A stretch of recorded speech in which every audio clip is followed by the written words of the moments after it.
भागवत जी के महात्मा में, महात्मा अर्थात किसी का वर्णन करना हो तो किसी वर्णन के पूर्व, जैसे कोई विशिष्ट अतिथि आते हैं तो उनके भाषण के पूर्व कोई व्यक्ति भाषण देते हैं और उनके बारे में वर्णन करते हैं कि इनकी महानता क्या है, ये हैं कौन, उनके बारे में वर्णन करते हैं। ठीक इसी प्रकार भागवत जी का वर्णन, भागवत जी का महात्मा पद्म महापुराण के अंतर्गत 6 अध्यायों में वर्णन किया गया है। पद्म पुराण के अंतर्गत जो 6 अध्याय हैं उनमें सर्वप्रथम श्लोक जो लिखा है वह है सच्चिदानंद रूपाय विश्वोत्पत्त्यादि हेतवे तापत्रय विनाशाय श्री कृष्णाय वयम नुमः। हम कथा किसकी सुनने के लिए बैठे हैं? वह है कौन, करता क्या है? किसी को जब हमें जानना होता है, मान लीजिए अपनी कन्या का विवाह हमें कहीं करना है, तो सर्वप्रथम उसको जानना चाहेंगे हम। जिस वर के लिए, अपनी कन्या के लिए जो वर ढूंढ रहे हैं, उस वर के रूप में उस वर के जानकारी प्राप्त करेंगे। उस वर का नाम क्या है, वह वर जो है वो करता क्या है।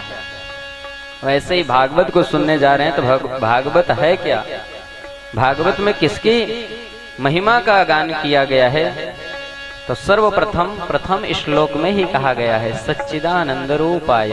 वह कोई अन्य नहीं है, सच्चिदानंद स्वरूप हैं। तो सच्चिदानंद कौन है?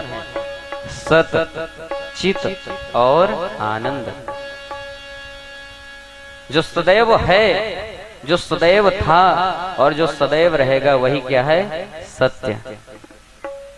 ब्रह्म सत्यम जगन मिथ्या। शंकराचार्य भगवान कहते हैं कि भगवान ब्रह्म सत्य हैं और यह जगन मिथ्या है। जब परमात्मा को मन करता है एको हम बहुश्यामी, मैं एक हूं बहुत सारे बन जाऊं, तो उसने संसार की रचना कर दिया।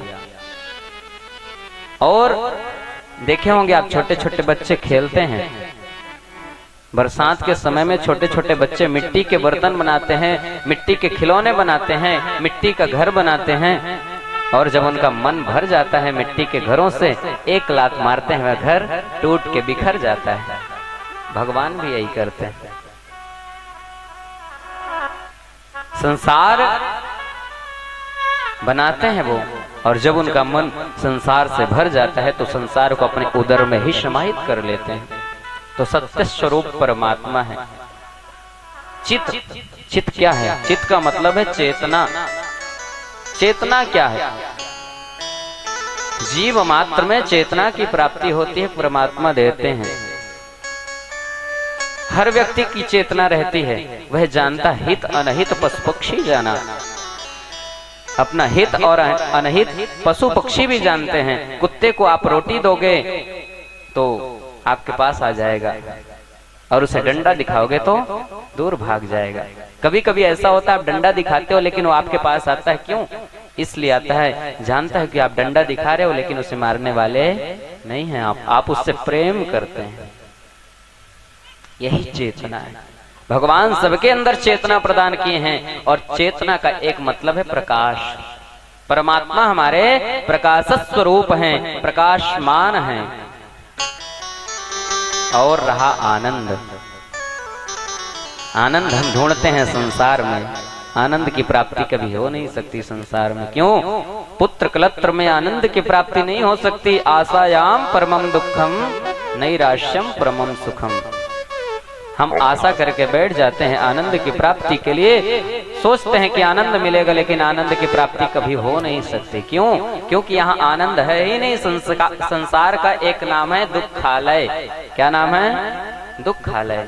दुखालय का मतलब जैसे औषधालय, वहाँ औषधियां का भंडार है, विद्यालय जहाँ विद्या का भंडार है, ऐसे ही दुखालय, इस संसार का नाम दुखालय है। यहाँ दुखों का भंडार है। को तन दुखी, को मन दुखी, को धन बिन रहत उदास, थोड़े थोड़े सब दुखी, सुखी राम को दास। इस संसार में सब दुखी हैं किसी न किसी प्रकार से। कोई शारीरिक रूप से कष्ट में परेशान है, कोई शारीरिक रूप से नहीं है तो किसी के पास धन नहीं है तो आर्थिक रूप से परेशान है, और किसी के पास अर्थ है, तन है दोनों, लेकिन मन नहीं। तो आनंद कहाँ है? ईश्वर अंश जीव अविनाशी, चेतन अमल सहज सुख राशि। हमारे अंदर ही सागर है, आनंद का सरोवर है। हम बैठते हैं कभी तो एकांत में ऐसे बैठ करके चिंतन करें कि हम हैं कौन।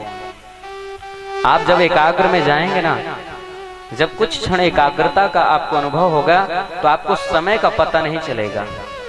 तन्मयता जब आ जाएगी किसी चीज के प्रति, तन्मयता जब हमारे अंदर प्रविष्ट हो जाएगी तो समय का एहसास नहीं होता है। जैसे हम मोबाइल चलाने लगे तो पता नहीं चलता कि कब 1 घंटा व्यतीत हो गया। क्यों? क्योंकि हम तन्मयता से उस काम को करते हैं। यदि इस तन्मयता से अपने शरीर के अंदर, अपने मन के अंदर उस परमात्मा प्रभु को ध्यान करें तो परमात्मा के दर्शन होंगे। यही तो आनंद है। आनंद हम दूसरों में ढूंढते हैं। कस्तूरी मृगमा बसे, मृग खोजत बन माहि। कस्तूरी हिरण के अंदर रहती है, लेकिन हिरण पूरे संसार में, पूरे जंगल में खोजता रहता है, मिलेगी कैसे? होगी तब तो उसके अंदर बसी है। ठीक इसी प्रकार परमात्मा हमारे अंदर बैठे हुए हैं, हमारे हृदय में विराजमान हैं, और हम परमात्मा को संसार में ढूंढते हैं। कण कण में तुझको ढूंढा, तेरा पता नहीं है, तेरा पता मिला तो मेरा पता नहीं। वह परमपिता परमात्मा सच्चिदानंद सत्य स्वरूप हैं, प्रकाश स्वरूप हैं और आनंद स्वरूप हैं। तो करते क्या हैं? उनका काम है विश्वोत्पत्त्यादि हेतवे, विश्व की उत्पत्ति आदि सृजन का कार्य करते हैं। कभी ब्रह्मा बन करके सृजन करते हैं, रचना करते हैं, कभी विष्णु बन करके संसार का पालन करते हैं, और कभी शिव बन करके संहार कर देते हैं। अंग्रेजी में भी एक शब्द है गॉड। गॉड का मतलब क्या है? G for generator, O for operator, D for destroyer. बनाने वाला, चलाने वाला और नष्ट करने वाला। इन्हीं तीनों शब्दों को मिलाकर के एक शब्द बनता है ऑलमाइटी, सर्वशक्तिमान सत्ता, सर्वशक्तिमान। तो सर्वशक्तिमान कौन है? परम पिता परमात्मा है, सर्वशक्तिमान है। भगवान का कार्य क्या है? विश्वोत्पत्त्यादि हेतवे, वह विश्व की उत्पत्ति करते हैं, पालन करते हैं और समय आने पर उसे नष्ट कर देते हैं। तापत्रय विनाशाय, जीवन में 3 प्रकार के ताप हैं, दैहिक, दैविक और भौतिक। यह तीनों तापों से प्रभु के नाम स्मरण मात्र से मुक्ति मिल जाती है। तापत्रय विनाशाय, ऐसे परमात्मा प्रभु श्री कृष्ण को हम सब श्री कृष्णाय वयम नमः, हम सब प्रणाम करते हैं।